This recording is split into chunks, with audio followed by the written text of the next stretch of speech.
We begin with the hymn.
When Jesus had spoken these words, he went out with his disciples across the Kidron Valley, where there was a garden, which he and his disciples entered. Now Judas, who betrayed him, also knew the place, for Jesus often met there with his disciples. So Judas, having procured a band of soldiers and some officers from the chief priests and the Pharisees, went there with lanterns and torches and weapons. Then Jesus, knowing all that would happen to him, came forward and said to them, "Whom do you seek?" They answered him, "Jesus of Nazareth." Jesus said to them, "I am he." Judas, who betrayed him, was standing with them. When Jesus said to them, "I am he," they drew back and fell to the ground. So he asked them again, "Whom do you seek?" And they said, "Jesus of Nazareth." Jesus answered, "I told you that I am he. So if you seek me, let these men go." This was to fulfill the word that he had spoken. "Of those whom you gave me, I have lost not one." Then Simon Peter, having a sword, drew it and struck the high priest's servant and cut off his right ear. The servant's name was Malchus. So Jesus said to Peter, "Put your sword into its sheath. Shall I not drink the cup that the Father has given me?"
So the band of soldiers and their captain and the officers of the Jews arrested Jesus and bound him.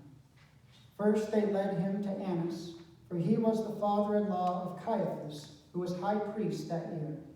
It was Caiaphas who had advised the Jews that it would be expedient that one man should die for the people. Simon Peter followed Jesus, and so did another disciple. Since that disciple was known to the high priest, he entered with Jesus into the court of the high priest. But Peter stood outside at the door. So the other disciple, who was known to the high priest, went out and spoke to the servant girl who kept watch at the door and brought Peter in. The servant girl at the door said to Peter, "You also are not one of this man's disciples, are you?" He said, "I am not." Now the servants and officers had made a charcoal fire because it was cold, and they were standing and warming themselves. Peter also was with them, standing and warming himself. The high priest then questioned Jesus about his disciples and his teaching. Jesus answered him, "I have spoken openly to the world. I have always taught in synagogues and in the temple, where all Jews come together. I have said nothing in secret. Why do you ask me? Ask those who have heard me what I said to them. They know what I said." When he had said these things, one of the officers standing by struck Jesus with his hand, saying, "Is that how you answer the high priest?" Jesus answered him, "If what I said is wrong, bear witness about the wrong. But if what I said is right, why do you strike me?" Annas sent him bound to Caiaphas the high priest. Now Simon Peter was standing and warming himself. So they said to him, "You also are not one of his disciples, are you?" He denied it and said, "I am not."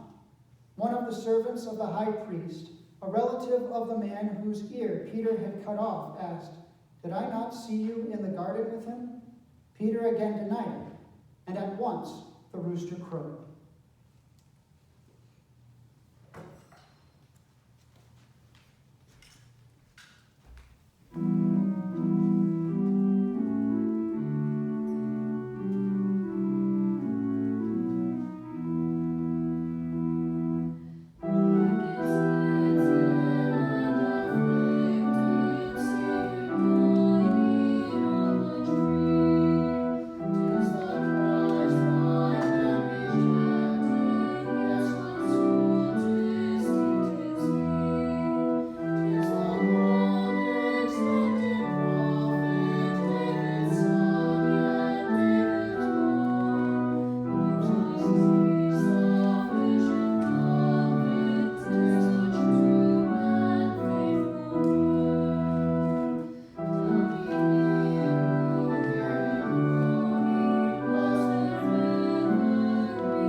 Then they led Jesus from the house of Caiaphas to the governor's headquarters. It was early morning. They themselves did not enter the governor's headquarters, so that they would not be defiled, but could eat the Passover. So Pilate went outside to them and said, "What accusation do you bring against this man?" They answered him, "If this man were not doing evil, we would not have delivered him over to you." Pilate said to them, "Take him yourselves and judge him by your own law." The Jews said to him, "It is not lawful for us to put anyone to death."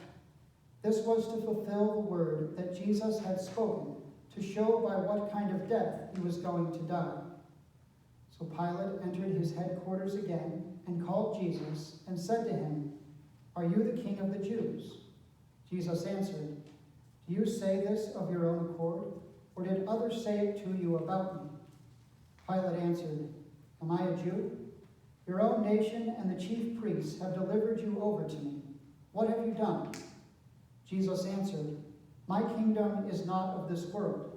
If my kingdom were of this world, my servants would have been fighting, that I might not be delivered over to the Jews. But my kingdom is not of this world." Then Pilate said to him, "So you are a king?" Jesus answered, "You say that I am a king. For this purpose I was born, and for this purpose I have come into the world, to bear witness to the truth. Everyone who is of the truth listens to my voice." Pilate said to him, "What is truth?" After he had said this, he went back outside to the Jews and told them, "I find no guilt in him, but you have a custom that I should release one man to you for the Passover. So do you want me to release to you the king of the Jews?"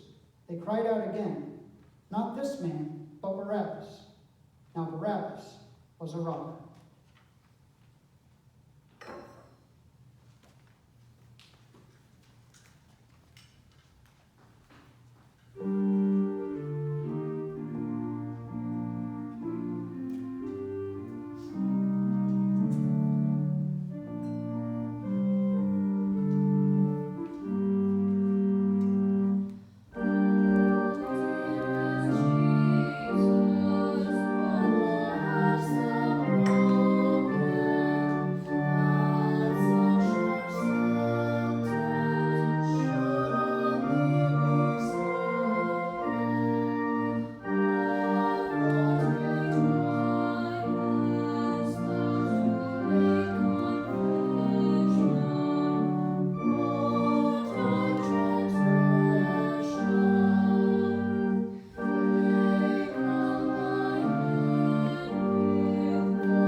And Pilate took Jesus and flogged him. And the soldiers twisted together a crown of thorns and put it on his head and arrayed him in a purple robe. They came up to him saying, "Hail, King of the Jews," and struck him with their hands. Pilate went out again and said to them, "See, I am bringing him out to you, that you may know that I find no guilt in him." So Jesus came out, wearing the crown of thorns and the purple robe. Pilate said to them, "Behold the man." When the chief priests and the officers saw him, they cried out, "Crucify him! Crucify him!" Pilate said to them, "Take him yourselves and crucify him, for I find no guilt in him." The Jews answered him, "We have a law, and according to that law he ought to die, because he has made himself the Son of God." When Pilate heard this statement, he was even more afraid. He entered his headquarters again and said to Jesus, "Where are you from?" Jesus gave him no answer. So Pilate said to him, "You will not speak to me. Do you not know that I have authority to release you and authority to crucify you?" Jesus answered him, "You would have no authority over me at all, unless it had been given to you from above. Therefore, he who delivered me over to you has the greater sin." From then on, Pilate sought to release him. But the Jews cried out, "If you release this man, you are not Caesar's friend. Everyone who makes himself a king opposes Caesar." So when Pilate heard these words, he brought Jesus out and sat down on the judgment seat at a place called the Stone Pavement, and in Aramaic, Gabbatha. Now it was the day of preparation of the Passover. It was about the 6th hour. He said to the Jews, "Behold, your king."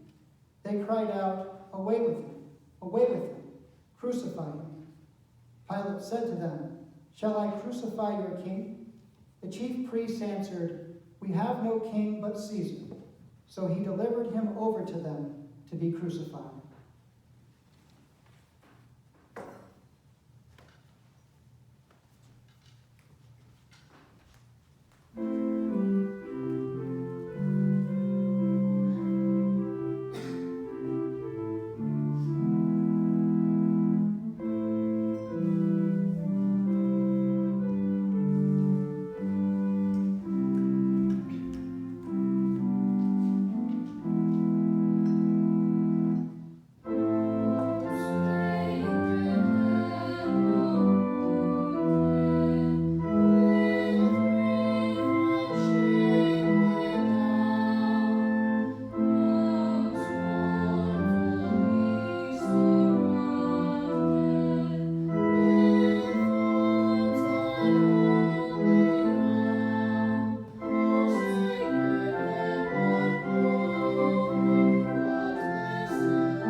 So they took Jesus, and he went out bearing his own cross to the place called the place of a skull, which in Aramaic is called Golgotha. There they crucified him, and with him 2 others, one on either side, and Jesus between them. Pilate also wrote an inscription and put it on the cross. It read, "Jesus of Nazareth, the King of the Jews." Many of the Jews read this inscription, for the place where Jesus was crucified was near the city, and it was written in Aramaic, in Latin, and in Greek. So the chief priests of the Jews said to Pilate, "Do not write the King of the Jews, but rather, this man said, 'I am King of the Jews.'" Pilate answered, "What I have written, I have written." When the soldiers had crucified Jesus, they took his garments and divided them into 4 parts, 1 part for each soldier, also his tunic. But the tunic was seamless, woven in one piece from top to bottom. So they said to one another, "Let us not tear it, but cast lot for it to see whose it shall be." This was to fulfill the scripture which says, "They divided my garments among them, and for my clothing they cast lots." So the soldiers did these things.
But standing by the cross of Jesus were his mother and his mother's sister, Mary the wife of Clopas, and Mary Magdalene. When Jesus saw his mother and the disciple whom he loved standing nearby, he said to his mother, "Woman, behold your son." Then he said to the disciple, "Behold your mother." And from that hour the disciple took her to his own home. After this, Jesus, knowing that all was now finished, said to fulfill the scripture, "I thirst." A jar full of sour wine stood there. So they put a sponge full of sour wine on a hyssop branch and held it to his mouth. When Jesus had received the sour wine, he said, "It is finished." And he bowed his head and gave up the spirit.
since it was the day of preparation, and so that the bodies would not remain on the cross on the Sabbath, for that Sabbath was a high day. The Jews asked Pilate that their legs might be broken, and that they might be taken away. So the soldiers came and broke the legs of the first, and of the other who had been crucified with him. But when they came to Jesus and saw that he was already dead, they did not break his legs. But one of the soldiers pierced his side with a spear, and at once there came out blood and water. He who saw it has borne witness. His testimony is true, and he knows that he is telling the truth, that you also may believe. For these things took place that the scriptures might be fulfilled. Not one of his bones will be broken. And again another scripture says, they will look on him whom they have pierced. After these things, Joseph of Arimathea, who was a disciple of Jesus, but secretly for fear of the Jews, asked Pilate that he might take away the body of Jesus, and Pilate gave him permission. So he came and took away his body. Nicodemus also, who earlier had come to Jesus by night, came bringing a mixture of myrrh and aloes, about 75 pounds in weight. So they took the body of Jesus and bound it in linen cloths with the spices, as is the burial custom of the Jews. Now in the place where he was crucified there was a garden, and in the garden a new tomb in which no one had yet been laid. So because of the Jewish day of preparation, since the tomb was close at hand, they laid Jesus there.